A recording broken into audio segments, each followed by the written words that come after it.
নাগরিকত্বর নাম করে যিনি ভোটে নিয়েছিলেন, ভারতবর্ষের প্রধানমন্ত্রী স্বরাষ্ট্রমন্ত্রীরা গিয়েছিলেন, মানুষ বুঝেছেন এটা বিজেপির বড় ভাওতা।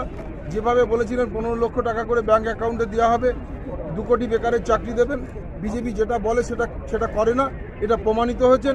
এবং একজন সাংসদ 5 বছরে ছিলেন, তারা অনুন্নয়ন এবং জনসংযোগ বিচ্ছিন্ন।